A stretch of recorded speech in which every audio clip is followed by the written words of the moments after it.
back, everyone, to Getting In, a College Coach Conversation. Thanks again for joining us here today. All right, we're about to launch into a session on all things transition from high school to college. Joining me for this conversation are two of my colleagues, Jan Combs, who's a former financial aid officer at both BU and Harvard's Graduate School of Education, and Kennon Dick, who's a former admissions officer at Swarthmore, Drexel, and Johnson State. Between them, they have sent 5 kids off to college. I've sent 1. So between the 3 of us, we've sent 6 kids off to college. So all of these things, I feel like it makes us pretty good experts about this topic. So welcome, Jan and Kennon. Thanks, Beth. All right, so well, let's dig in right away, and I'm going to start with an admissions question, and this one I'm going to toss to you, Kennon. And one of the things that when students are applying to college is they might list their AP scores on their application because there's an option to do that, and they figure, oh, I want the admissions officers to see that. But it really is somewhat meaningless until you get in, and now you are hoping that you might get credit for some of those APs and those scores. So what's the procedure for pursuing that credit?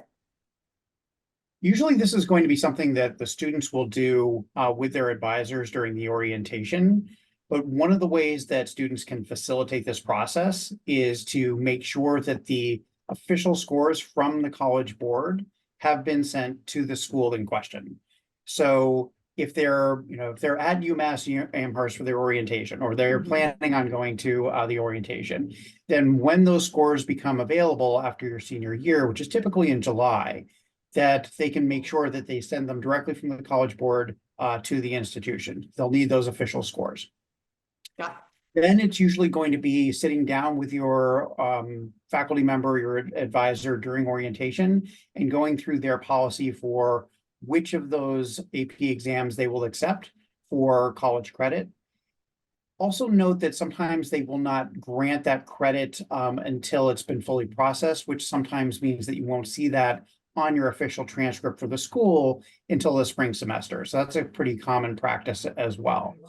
But most students can get a good sense of how many credits they were going to get if they look at the AP policy for that institution, which often will have a by school or by department listing of all the subjects that they'll take and what scores you need in order to get that credit.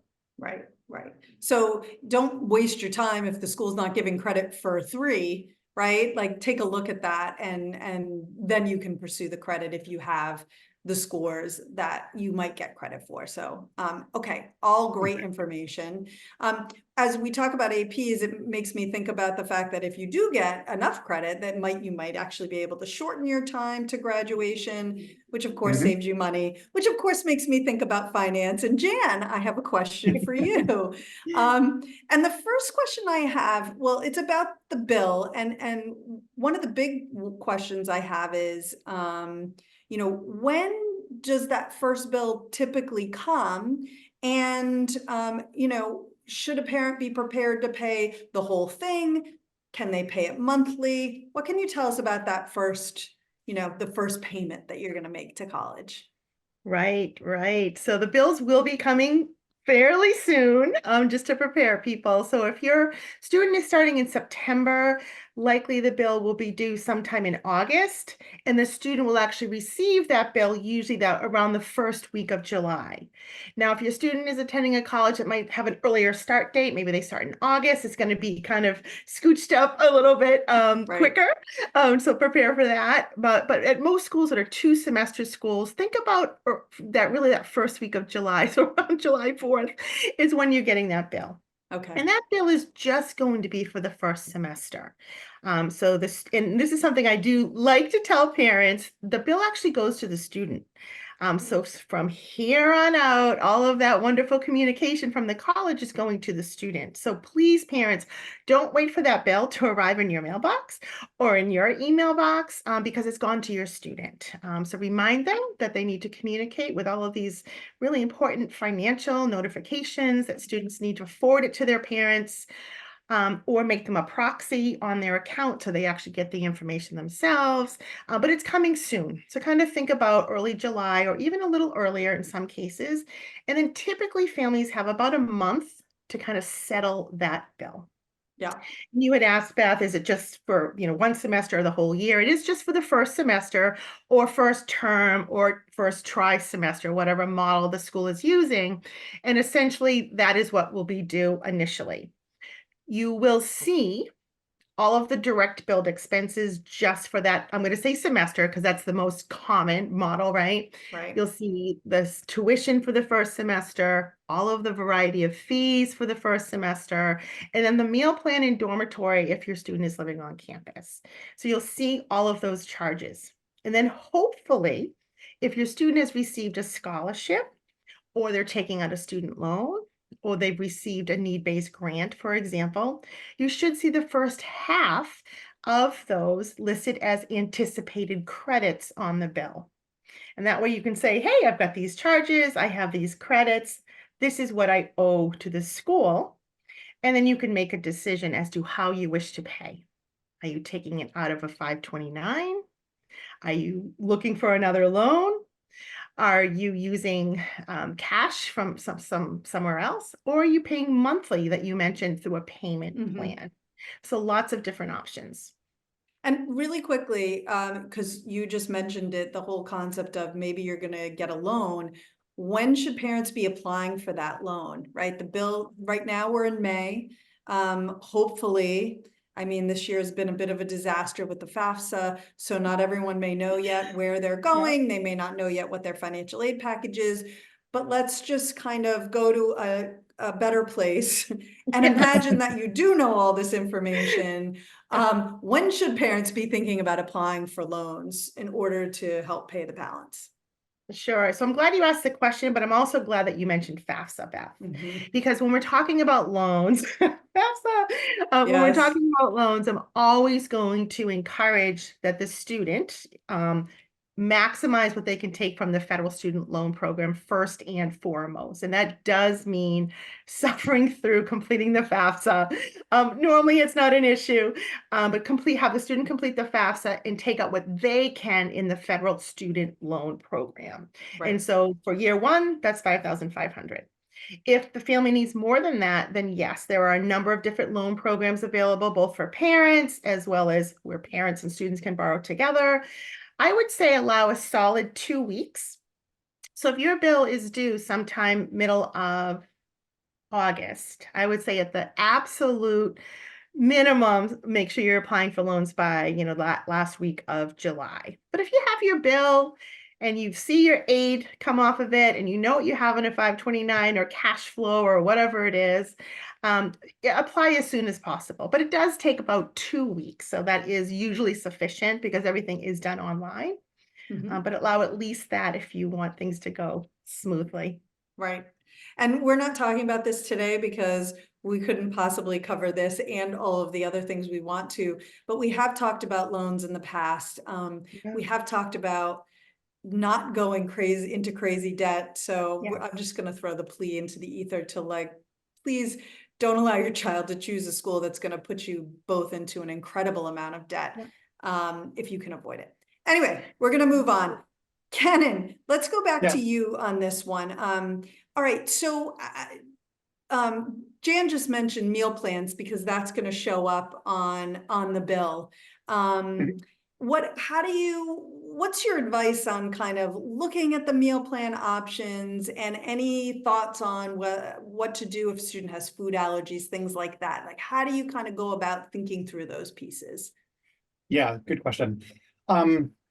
First of all, most freshmen don't have much of a choice in terms of which meal plan that they're going to be assigned to. Most schools are going to give them the maximum meal plan. And then in the sophomore, junior, and senior year, this is pretty typical, then they can make adjustments if they're living off campus or if they have other means that they're getting their meals and want to do it themselves. There's a whole bunch of different combinations that they can utilize in those later years. But most freshmen are going to have the maximum meal plan.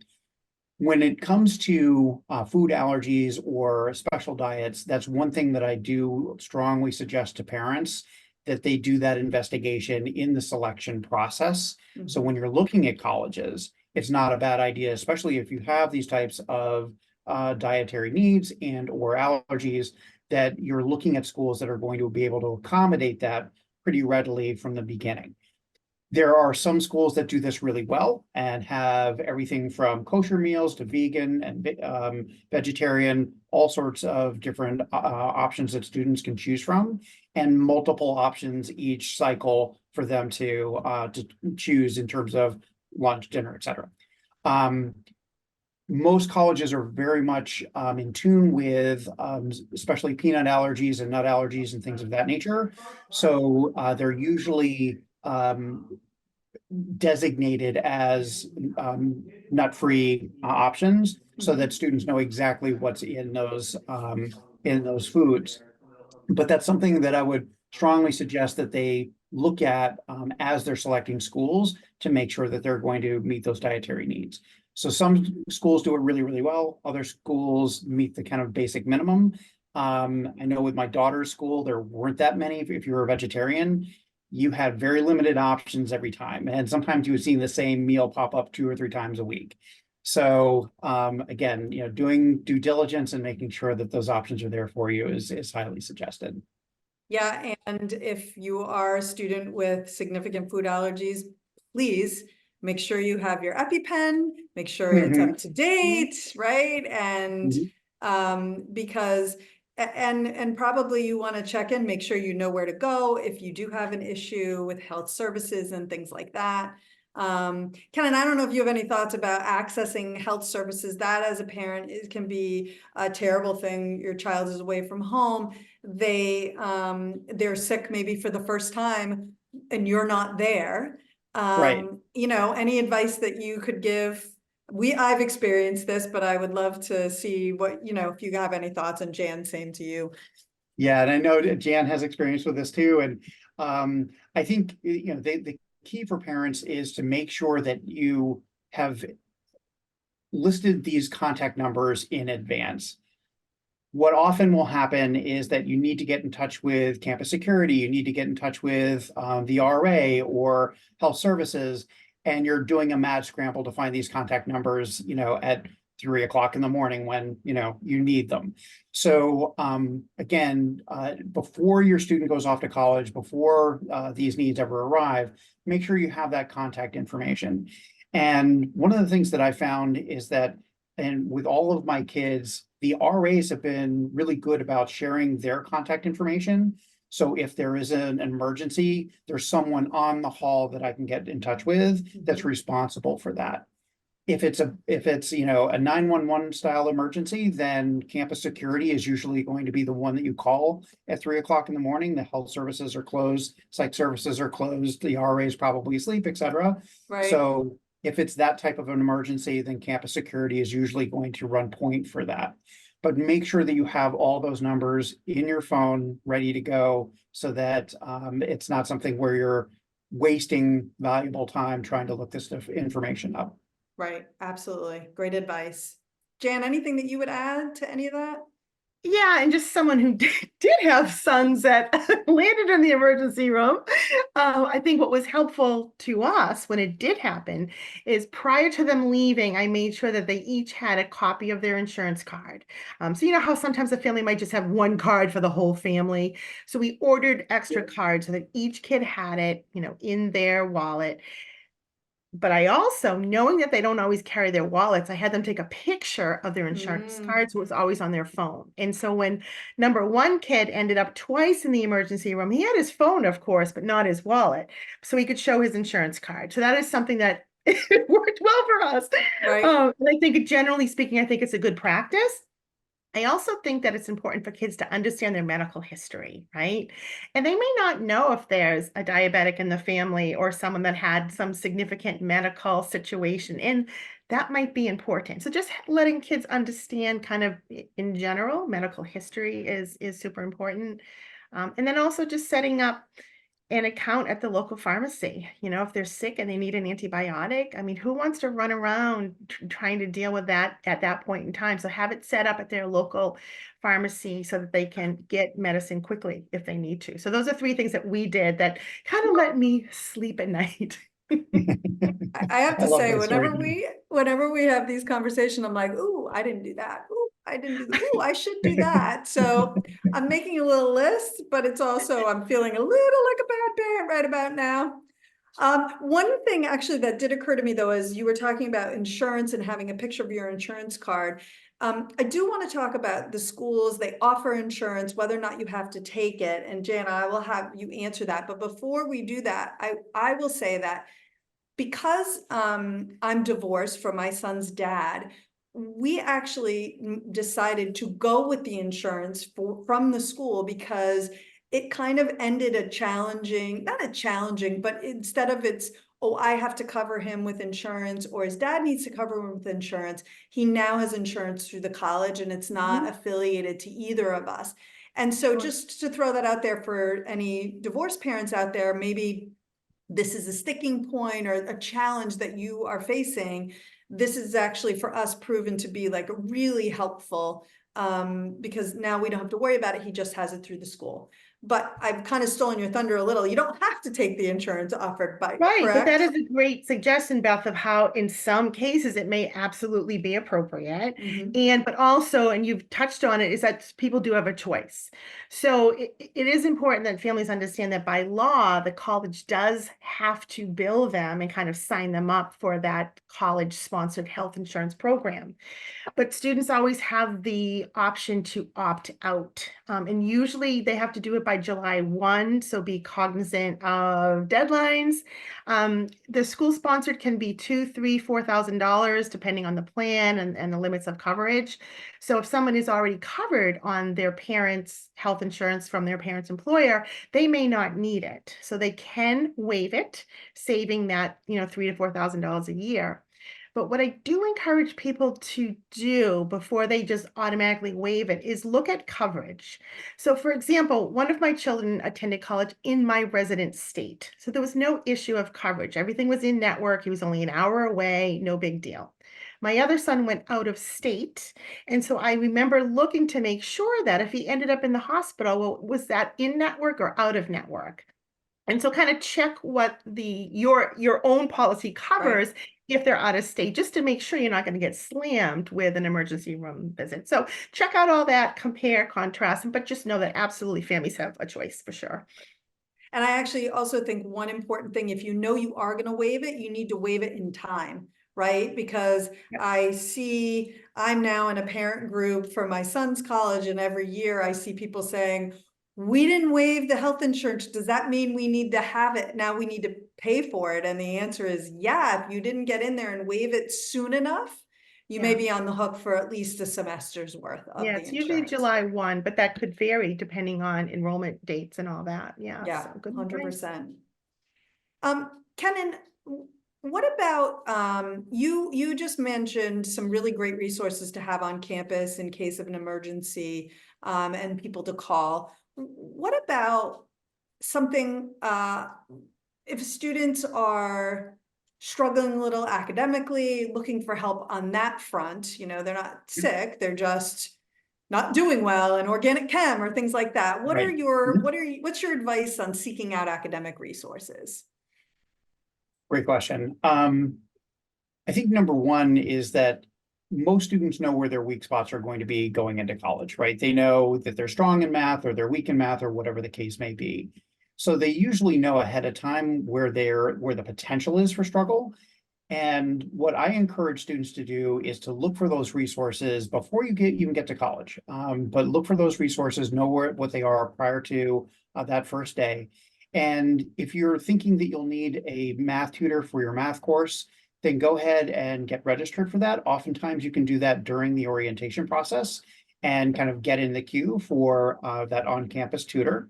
I also find that there's a lot more resources around campus for students. I know when my third child went to campus, there was so many supports for him in terms of mentors that were juniors and seniors that would meet with them twice a week, right? Just to kind of see how our class is going. What do you need? What's going on? Are you socially connecting? You know, how can we kind of get you to what you need in terms of your classes? So taking advantage of faculty office hours, taking advantage of oftentimes free tutors that are available on campus, or tutors that are there for a minimal cost, those can be terrific. RAs can oftentimes help you navigate where to find the help that you need, because again, they're experienced upperclassmen typically, so they can kind of point you in the right direction.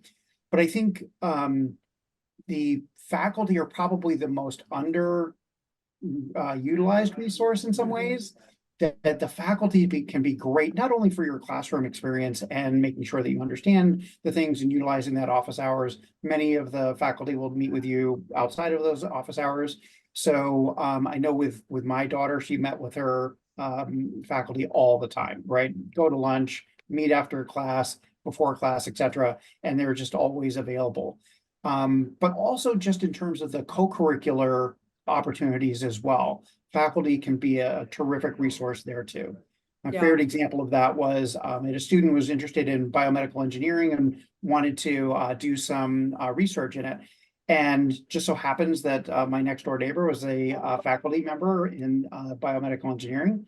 And so she was out gardening one day and I asked her, you know, do you know of any opportunities to do this type of work? 2 weeks later, the kid's on a plane to Madrid to work with one of her colleagues, right? Wow. So they're really in tune with the discipline, with other colleagues, with the field in general, and can really help students connect outside of the classroom as well.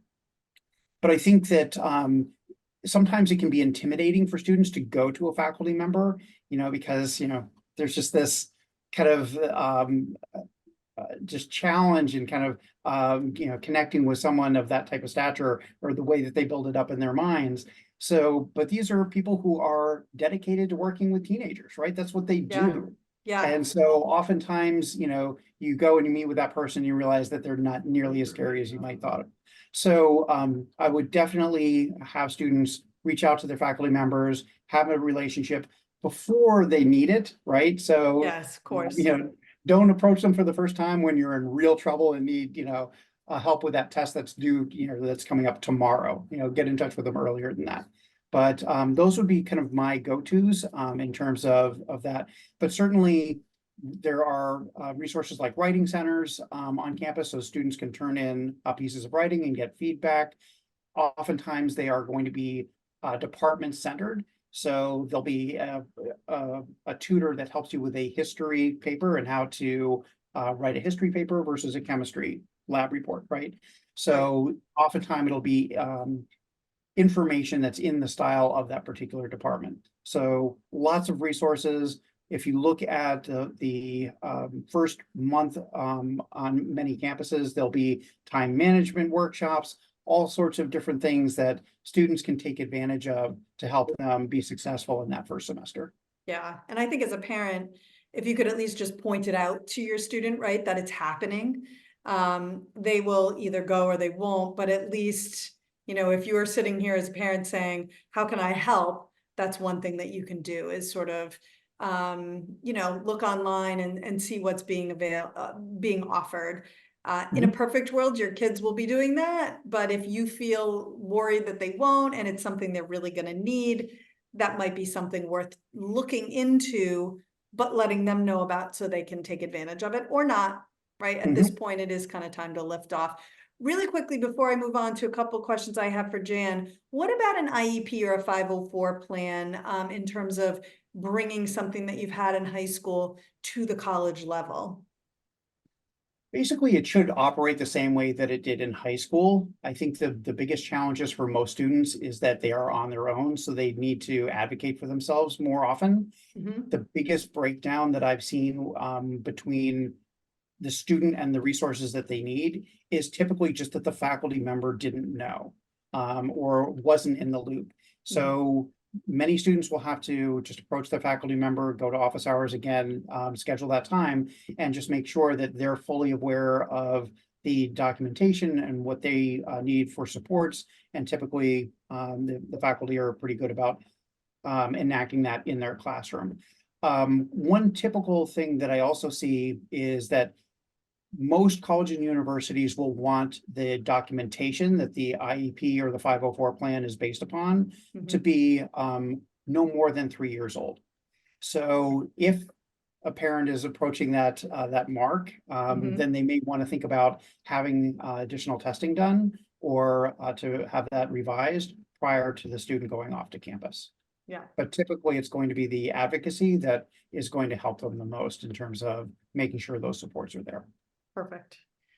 Jan, what about some other financial related things, like you have a student, maybe they've got work study, maybe they don't. How do you, what's your advice on students figuring out that piece of working on campus?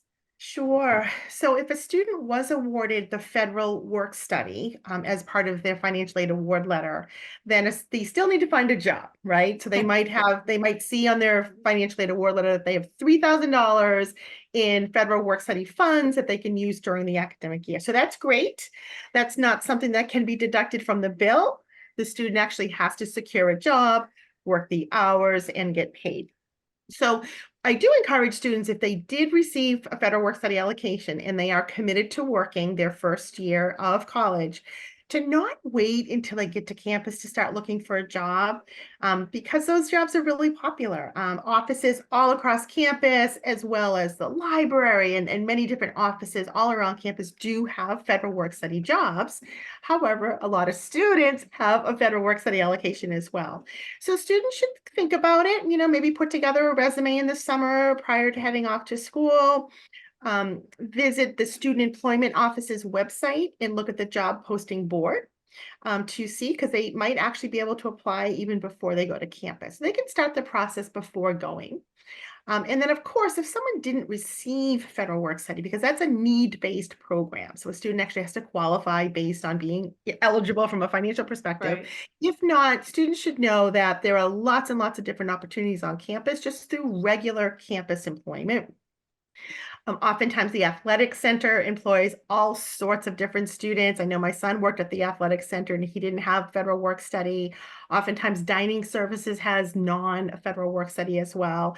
So students can work if they want to. There's typically enough jobs to go around. You just have to know to apply for the right kind.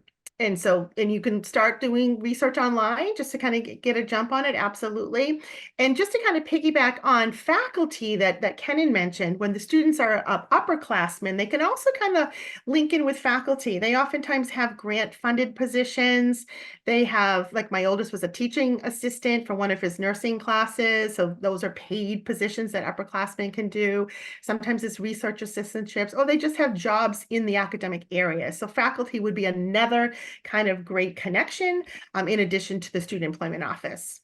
Yeah, I love that. I will echo the advice on don't wait. My son waited despite my giving him that advice, because we did this segment before and I said, "Ooh, I'm going to give him that advice."